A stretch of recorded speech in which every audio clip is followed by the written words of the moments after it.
Week by week, the Steelers' defense just looks like it's getting better and better. Can the Steelers make the Super Bowl? How far can the Steelers really go? People are asking these questions, and today I'm going to dive into the film and explain why I think the Steelers are stunting their way to another Super Bowl berth. Taking a look at this first play, we're going to highlight the Steelers' most common stunt, and that's their tech stunt, a tackle end crosser here. Before we get too far into that, let me break down the Bengals' protection here. The Bengals are running a half-man, half-slide protection, so the right guard and right tackle are actually going to be man-on here. They're going to be manned up against a three-tech and the defensive end on the right side. And then the center to the left tackle will be a full slide to the left, which means they're just going to take their play-side gaps to the left of them. Now we see the defensive scheme drawn up here. This is the Steelers' text concept. They're running it on both sides here, but we're going to focus on the right side. We're going to see the three techs going to attack upfield through the outside shoulder of the guard, carry him into the inside shoulder of the tackle. The whole goal of the stunt is to get the guard buried into the three tech and have his shoulders turned. If the three tech can do that, it'll create a vacancy of space where TJ Watt can easily loop back through for the sack. So as we see at the snap of the ball, circled in orange, the three tech does a great job. It's attacking through the outside shoulder of the guard, pressing upfield into the inside shoulder of the tackle, and is creating this huge hold open here. And when you have a pass rusher as talented as TJ Watt, he sees it, he darts inside, loops in, gets an easy sack on Joe Burrow. Let's replay from the top one more time just so we can see it in full speed and see how deadly this stunt is that the Steelers run. Taking a look at this next play, we're going to be looking at the exact same stunt here, that tackle line crosser from the last play. But this time we're going to be focusing on the three tech and how this stunt can also free up the three tech to get some easy hits on the QB. Before we get too far ahead of ourselves, let me break down the protection. We're seeing a half-man, half-slide once again, with the left tackle and left guard being the ones 2-on-2 this time, and the center to the right tackle being the slide side, sliding to their play side gap. We see the defensive scheme here. It's going to be the exact same stunt as before. It's the tech stunt. The three techs are going to slant out, and then we have the defensive ends looping back inside. So we see at the snap of the ball, though, the Bengals are actually playing this really well, and the guard does a great job here, circled in orange, passing that three tech off, getting his eyes back to the looper. This is perfectly played, picking up the looper, closing that vacancy of space. Perfect. But we see circled in black now. The tackle here is completely unexpected to Cameron Heyward slanting to him. Cameron Heyward's a very physical human being, and now we see as the play continues, he just bullies him straight back into the QB. When you don't expect Cameron Heyward hitting you, that's what happens right there. Once again, we're going to run it from the top. This is just a really good concept that we can really break down and see how the Steelers are able to scheme open their edge defenders and three techs to get in really good situations. Flipping gears for this next play, let's take the spotlight off the trenches and actually take a look at how the Steelers dial up blitzes from the secondary that get a lot of pressure. So we see the Bengals here are going to be running a half-man, half-slide protection once again. We're going to see the center to the left tackle will all be sliding to their play side gaps to the left. And then we see on the right side here, the right guard, right tackle, and halfback will be going 1-for-1, 2-for-2, and 3-for-3. They're going to be all manned up. So as we see this defensive scheme drawn up here, we're going to see the Steelers' go-to blitz here, and it's their nickel blitz. They love running this, especially with Mike Hilton on the field.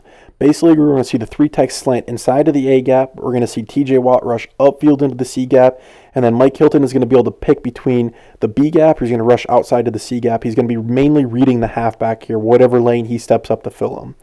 So as we see at the snap of the ball, we're going to see circled in black here, TJ Watt rushes upfield, and Mike Hilton's right behind him, rushing directly up to that C gap. Giovanni Bernard steps up to give a chip block on TJ Watt, not even looking at Mike Hilton. And now we see also circled in yellow, the three tech slants inside, and we already know what's happening here. We're seeing a vacancy in this B gap. Mike Hilton takes advantage of it, darts straight inside, gets a nice hit affecting the throw on Joe Burrow. May not be a sack, may not show up on the stat sheet, but he's able to make Joe Burrow throw the ball high, making an incompletion on that play. We've broke down the blitzes they like to run. We've broke down the stunts they like to run. But let's flip gears and just take a look at sometimes you don't need scheme. Sometimes you just need talent. And specifically on this play, we're going to be focusing on TJ Watt and his go-to move, which is his ghost long arm.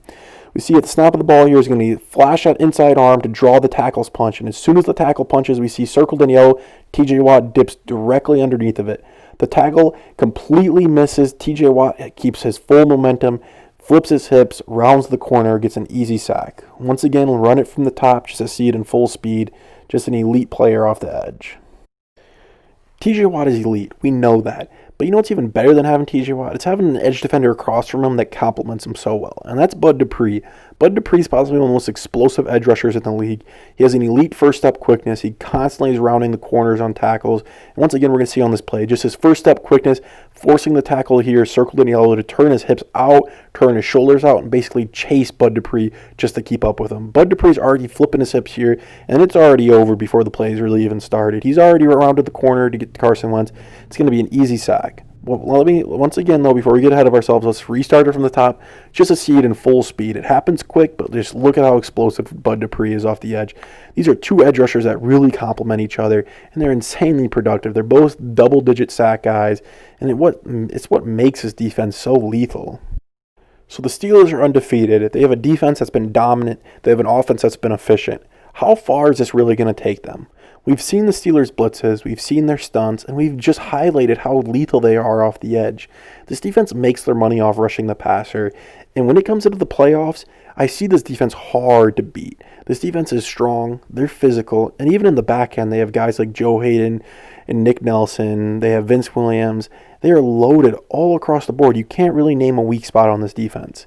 And that's why when it comes playoff time, when it comes Super Bowl time, I don't know who could compete against this defense. This defense is so well coached. They dial up some really good stunts. They dial up really good blitzes. And at the end of the day, even when they don't stunt or blitz, they still have edge guys like Bud Dupree and TJ Watt, making it a lot easier in the back end for their safeties and corners. The Steelers defense, the Steelers team as a whole, the ceiling is as high as you want it to go. These guys are legit. These guys play at a high level week in and week out, and they're well coached. But that's going to wrap up the film breakdown on how the Steelers are stunting their way to a possible Super Bowl berth. Well, that'll do it for the film breakdown. Let me know your guys' thoughts on how the Steelers are as a team. Let me know what you guys think about their defense. And better yet, let me know if Big Ben's an MVP candidate. Thank you for watching.